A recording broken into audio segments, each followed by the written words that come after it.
Hi friends, ముందుగా అందరికీ ప్రపంచ ప్రకృతి పరిరక్షణ దినోత్సవ శుభాకాంక్షలు. దీని సందర్భంగా ఈరోజు నేను మీకు మా గార్డెన్ చూపిద్దామని పెడుతున్నాను. ప్రకృతిని పరిరక్షించడానికి మనం ప్రతి ఒక్కరం ఇలా మొక్కలు పెంచుకుంటూ ఉంటే మనకి కూడా గాలి పీలుస్తూ ఉంటే హాయిగా ఉంటుంది కదా. నేను ఎప్పుడూ మా గార్డెన్లో మొక్కలు వేసుకుంటూ ఉంటాను. సండే పూట క్లీన్ చేసుకుంటాను, ఒక గంట దానికి స్పెండ్ చేస్తాను. ఈరోజు మొక్కల దగ్గర అంతా క్లీన్ చేసుకున్నాను. మన వర్షం పడడం వల్ల కూడా మొక్కలన్నీ చాలా చిరిగిపోయినట్టు అయిపోయి ఆకులన్నీ పాడైపోయాయి. కొంచెం బాగోలేనివన్నీ తీసేసి అన్నీ శుభ్రంగా క్లీన్ చేసుకున్నాను. కొత్తగా కొంచెం మొక్కల దగ్గర పెంటది కూడా యాడ్ చేసుకుందామని ఇవన్నీ శుభ్రంగా క్లీన్ చేసి పెట్టాను. మందార పువ్వులు అయితే కోసేసారు అప్పుడే మార్నింగే. మీకు మందార పువ్వులు కనిపించట్లేదు. మందార పువ్వులు మార్నింగ్ కోసేశారు. ఇవి కొత్తగా కూడా ఇవి గడ్డి గులాబీలు అంటారు కదా, ఆ మొక్కలను కూడా నాటాను. ఇవి ఒక 10-15 రోజులకి బాగా అల్లుకుంటాయి, మొత్తం అంతా పాకేస్తాయి, చాలా అందంగా కనిపిస్తాయి.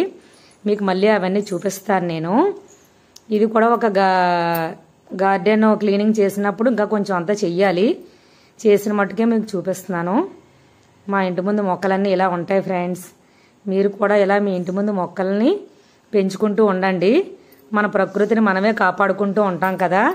మార్నింగ్ లెగిసిన వెంటనే ఆ గాలి పీల్చిన తులసి మొక్కలని వేరే వేరే మొక్కలన్నీ ఉంటాయి కదా, మనకి ఏ ఇష్టమైతే అవి ఆ మొక్కలన్నీ వేసుకుంటూ ఉంటే చాలా హ్యాపీగా అనిపిస్తుంది. మార్నింగ్ లెగిసిన వెంటనే చూసిన వెంటనే చాలా హ్యాపీగా అనిపిస్తుంది, పువ్వులు పూసిన వెంటనే.